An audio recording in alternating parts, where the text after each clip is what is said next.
এখন বাজছে 2:30 আর আমরা এখনো জেগে বসে আছি, এখনো ঘুমোইনি।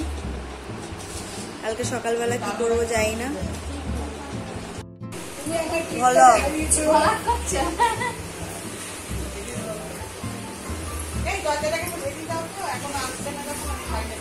এখন সবাই এখানে স্নানের জন্য লাইন দিয়েছে। আমরা হচ্ছে সবার লাস্টে, কারণ আমরা এখন শ্যাম্পু ট্যাম্পু করবো। এই হচ্ছে স্নানের line. Hello everyone, welcome back to my channel. জানি পার্ট 2টা আপলোড করতে একটু টাইম লেগে গেল কিছু কারণের জন্য। তো এখানে এখন দেখতে পাচ্ছ এটা হচ্ছে আমার দিদির কাকার বিয়ে, যে আমার মেশোর কাছে আবদার করছে কিছু, তো সেই জন্য এখানে কান্নাকাটি করছে। আর এখানে এখন গায়ে হলুদের ফটোশ্যুট চলছে আমার দিদিকে খুবই মিষ্টি লাগছিল, প্রত্যেকটা ফাংশনেই দিদিকে মিষ্টি লাগছিল।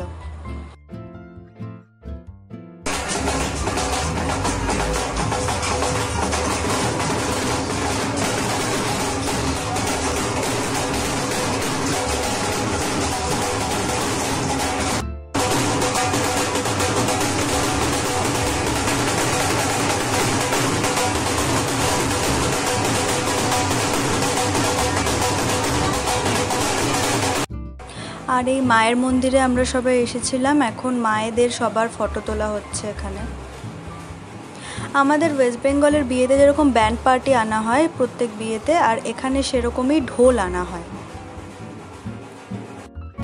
এই ছিল আমার গায়ে হলুদের লুক। আমি বেশি ফটো বা কিছু তুলতে পারিনি আসলে, মানে অনেক কিছুই ভাবি করব, অনেক get ready with me share করবো ভেবেছিলাম, বাট কিছুই করা হয়নি কারণ চারিদিকে এত ব্যস্ত ছিলাম সবাই আমরা।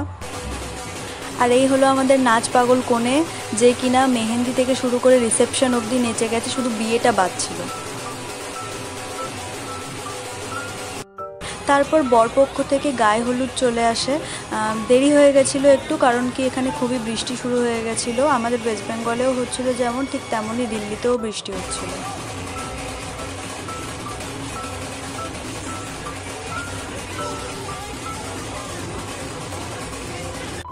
এই ছিল ছেলের বাড়ি থেকে আনা তত্ত্ব। আরও অনেক তত্ত্ব ছিল, কিন্তু ওগুলো আমি ক্যাপচার করতে পারিনি কারণ ওগুলো আসতে লেট হয়েছিল। তারপরে সবাই আমরা বসে গেছিলাম খাওয়া দাওয়া করতে, কারণ আমাদেরকে বলা হয়েছিল যে 5টার সময় নাকি বাস আসবে। এই যে আমরা বসে পড়েছি বাসে, নীল নীল চেহারা নিয়ে, সবাইকে দেখে নাও। এখানে হচ্ছে আমার মামা আর মামি। বিয়েটা যেহেতু ব্যাঙ্কোয়েটে হয়েছিল সেই জন্য আমাদের বাসে করে ব্যাঙ্কোয়েট যেতে হয়েছিল সবাইকে।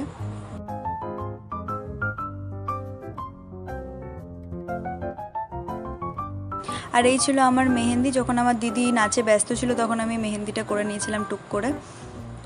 তারপরে আমরা চলে আসি ব্যাঙ্কোয়েটে, যেটার নাম ছিল A1 ব্যাঙ্কোয়েট। বাইরে থেকে খুবই সুন্দর লাগছিল, ভিতর থেকেও সুন্দর ছিল।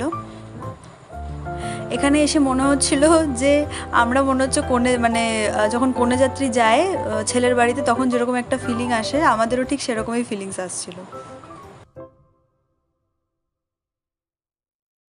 আর এই হলাম আমরা দুই সুন্দরী। সবাই কমেন্টসে কিন্তু জানিও যে আমাদেরকে কেমন লাগছিল। আর সেদিনকে আমরা বাঙালি স্টাইলে শাড়ি পরেছিলাম। বাঙালি বিয়ে বলে কথা, বাঙালি স্টাইলে শাড়ি না পরলে কি হয়। তারপরে সবাই আমরা স্টার্টার্সের উপরে ঝাঁপিয়ে পড়েছিলাম। রিসেপশনে খুব একটা স্টার্টার খেতে পারিনি, বাট আমরা বিয়েতে খেয়েছিলাম। তারপরে এখানে আমার দিদির বোনেরা, তারপরে বোনের বান্ধবী সবাই এখানে নাচ করছিল, গান বাজছিল, তার সাথে সাথে মানে ডিজে ছিল, আর তার সাথে সাথে ঢোলও বাজাচ্ছিল।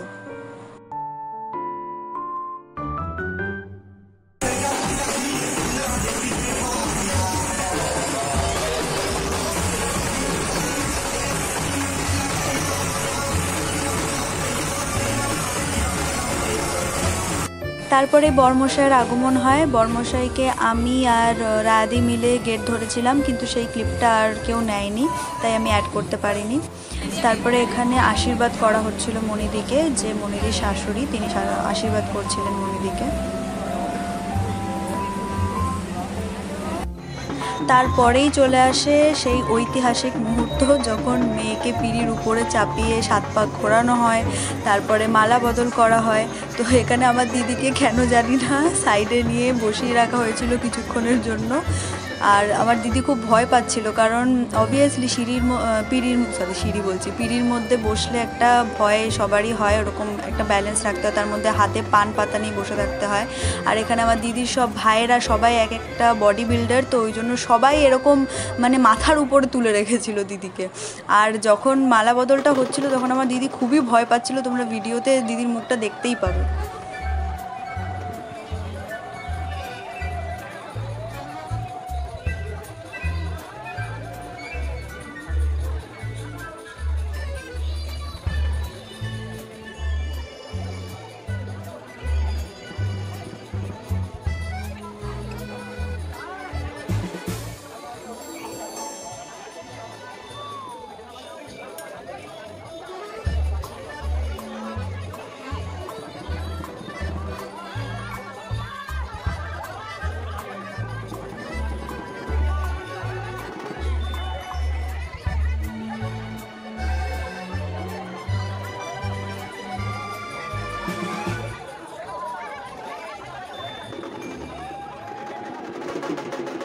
এইবারে তোমরা দেখতে পাবে যে কি কাণ্ডটা ঠিক ঘটেছিল। আমার দিদির মুখটা খালি দেখো, ভয়ে একেবারে মানে কি বলবো, অবস্থা খারাপ। আর মানে দাদাকেও সেখানে এমনভাবে উঠানো হচ্ছে যে সেও মানে বেঁকে পড়ে যাচ্ছে। সবার এই সময় আলাদাই এনার্জি, আলাদাই।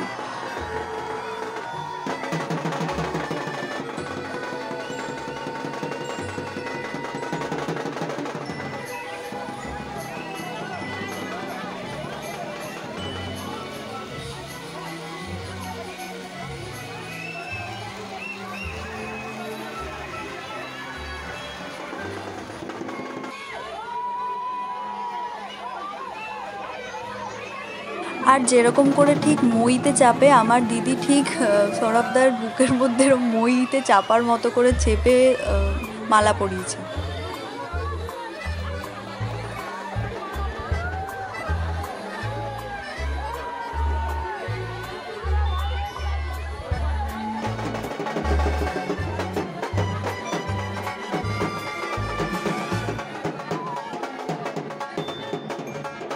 সিঁদুরদানটা আমি ক্যাপচার করতে পারিনি, কারণ উপরে যেখানে বিয়ে হচ্ছিল সেখানে সাংঘাতিক গরম লাগছিল।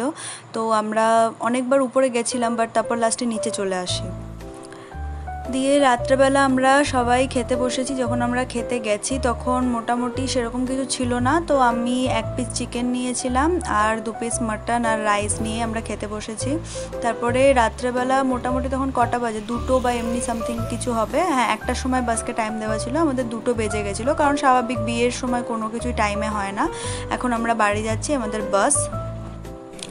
পরের দিন ছিল সোমবার। আমি শ্রাবণ মাসের সোমবারই শুধু না, প্রত্যেক সোমবারই আমি মানি। তারপরে ডাইরেক্ট চলে এসেছি রাত্রেবেলা, রিসেপশনের দিন রাত্রেবেলা। রিসেপশনের আগের রাত থেকে আমরা তত্ত্ব সাজাতে খুবই ব্যস্ত ছিলাম। সেই ক্লিপগুলো আমার কাছে ছিল, বাট কোনো কারণে আমি অ্যাড করতে পারিনি, মানে প্রবলেম হচ্ছিল, কিছু করাপ্ট হয়ে গেছিলো।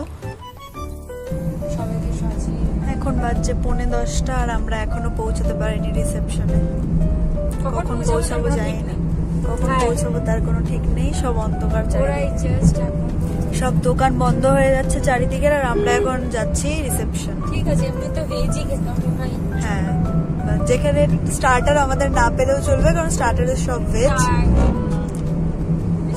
তো বাস এটাই হচ্ছে আপডেট। এরপর চলে আসি আমরা রিসেপশনের ব্যাঙ্কোয়েটে, যেটার নাম ছিল ম্যাজিক মুমেন্ট। তো আমরা ভেবেছিলাম স্টার্টারে সব ভেজ থাকবে, বাট এসে দেখি না, চিকেনের অনেক আইটেমই ছিল। কারণ হচ্ছে ছেলের বাড়ি সবাই ভেজ খায়, শুধু আমরাই যারা মেয়ে পক্ষ থেকে গেছিলাম আর ছেলের কিছু মানে আমার দাদার কিছু রিলেটিভস যারা ছিল তারাই শুধু ননভেজ খায়। বাট দিল্লির ওখানকার সব লোকেরাই মোটামুটি ভেজই খায়, তো শুধুমাত্র আমাদের জন্যই ননভেজ করা হয়েছিল আর কি। আর এটা ছিল আমার রিসেপশনের লুক। আমি লেন্স লাগিয়েছিলাম, সেটাই বোঝানোর চেষ্টা করছি, কারণ লেন্সটা ছিল খুবই ন্যাচারাল।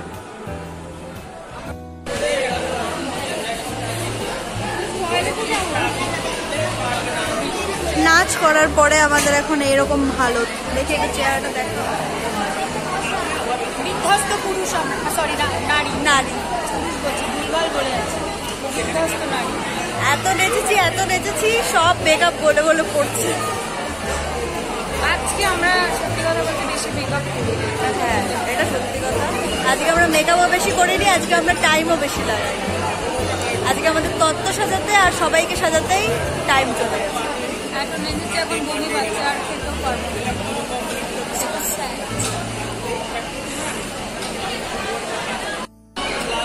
এত গরম লাগছে যে আমি এখানে চুলটাকে এরকম শুকাতে দিয়েছি, আমার চুল ঘামে ভিজে গেছে, সেই জন্য আমি এখন এখানে চুল শুকাচ্ছি।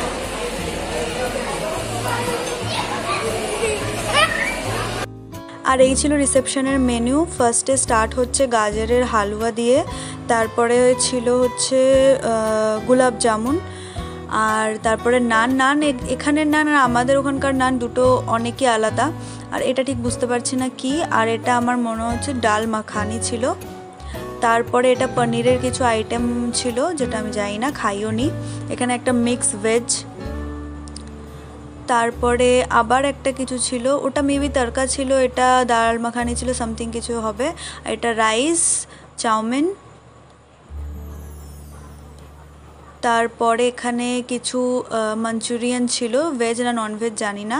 এখানে আবার আরেকটা রাইস ছিল, মেবি বিরিয়ানি, সেটাও জানি না। আর এখানে আরেকটা কোনো আইটেম ছিল, সেটাও আমি জানি না, কারণ এত আইটেম আমরা খাইনি সত্যি কথা বলতে, শুধু ক্যাপচার করা হয়েছে। এখানে হোয়াইট সস পাস্তা ছিল, স্যালাড ছিল, আর এখানে চানা ছিল। তো আমরা মেনলি খেয়েছি হচ্ছে নান আর চিলি চিকেন, বাস। এখন বাজে প্রায় 1টা, আর এখন আমরা ক্যাবে করে বাড়ি ফিরছি। তাকাও, কেমন এনজয় করলে রিসেপশন? ভালো। আমরা এখন বাড়ি ফিরছি। এখন অবস্থা খারাপ, কারণ ওখানে এত নেচেছি, এত কিছু করেছি, অবস্থা খারাপ হয়ে গেছে। এখন 1টার সময় আমরা বাড়ি ফিরছি, তারপরে দেখা যাক কি হালত হয়।